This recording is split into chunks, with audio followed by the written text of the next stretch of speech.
we were faced with this choice earlier when we looked at writing the Lewis structure of carbon dioxide. We'd gotten to this point, we said this oxygen has 8 electrons around it, it's good.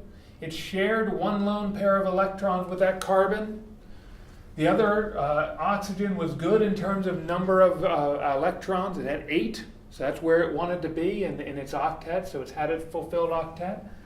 But what we came to was, okay, carbon only has 2, 4, 6 electrons around it.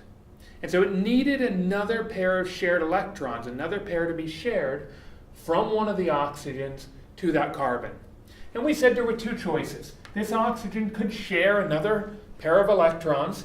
I'd make a triple bond between the oxygen and the carbon, and a single bond between the carbon and the other oxygen.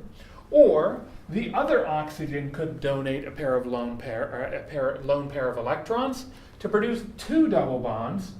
Now each oxygen had 2 lone pairs and 2 bonds, and now the carbon in the middle has its 4 bonds to it, or its 8 electrons, 2, 4, 6, 8. So in both of these cases, if we look, everything's got an octet. Oxygen 2, 4, 6, 8, carbon 2, 4, 6, 8, oxygen 2, 4, 6, 8. That oxygen we counted already was 2, 4, 6, 8. That oxygen 2, 4, 6, 8. And that carbon 2, 4, 6, 8. So, how do we determine which one of these is correct? And we're going to use formal charge that we looked at in the previous problem to be able to calculate that or help us determine this. So, we're going to calculate the formal charge for each of these compounds, or each of the atoms in each of these compounds. All right, so we're going to start right here, just because I like to work from left to right. So I'm going to start with this oxygen, and I am going to count the total number of electrons around. Remember, when we're doing formal charge, we don't count the same way as we did previously when we were writing Lewis structures, because we are looking at how many electrons each atom would have if we shared those electrons, 1 to each of the atoms in that bond. All right? So if we count for this oxygen, it's going to have 1, 2, 3, 4, 5. And we said, okay, oxygen normally has 6 valence electrons. We're going to subtract that 5 from the 6, and we're going to get a +1. Okay. Now we're going to look at that carbon. Carbon normally has 4 valence electrons. We're going to count 1, 2, 3, 4.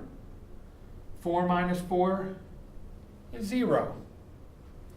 Oxygen normally has 6. From 6, we're going to subtract 1, 2, 3, 4, 5, 6, 7. 6 minus 7 gives us -1. So those are not terribly large formal charges for those atoms. But now let's compare this to this structure. Okay? And there's going to be one glaring thing that we're going to come back to that's going to tell us why this one is not correct and why this one was. But first, let's calculate formal charges. Oxygen has 6 valence electrons. We're going to subtract from 6. 1, 2, 3, 4, 5, 6. 6 from 6, 0. Carbon has 4. 1, 2, 3, 4. 4 from 4 is 0. Oxygen has 6. 1, 2, 3, 4, 5, 6. 6 from 6 is 0. So just based on what we learned about formal charge in class, we would choose this structure because the formal charges are 0 or much lower.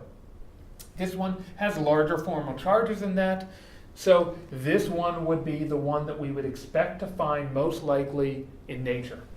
Now, there's another reason why this particular molecule is not appropriate. And the reason for it has to do with the formal charges and the signs of them. What this -1 means is that effectively the oxygen in the formation of this compound has gained 1 electron. And what this says is that in the formation of this compound, carbon hasn't lost or gained any electrons. And in the formation of this compound, this oxygen has lost 1 electron. Now, when we look at a compound and we look at which atoms are more likely or less likely to gain electrons, it's going to be a term called electronegativity that we're going to see. Turns out oxygen's a very electronegative atom. It likes electrons a lot. It's not very likely that oxygen is going to give up an electron. We're very rarely ever going to see oxygen with a positive formal charge. And so it's likely that it would have the negative, but it's very unlikely that it would have the positive. So there are two strikes against this particular choice. So what you're going to see is that there are going to be times where you're going to be able to write multiple different Lewis structures for the same compound. In this case, this was carbon dioxide. When that happens, in order to determine the best one, the more appropriate one, you have to use formal charge to determine that. Right? Some of it will come with experience. You'll get experience at just looking at things and knowing what which one is actually correct. Comes from experience. But until that time, and even after that sometimes, you've got to calculate out the formal charges and compare them to see if it makes any sense whatsoever.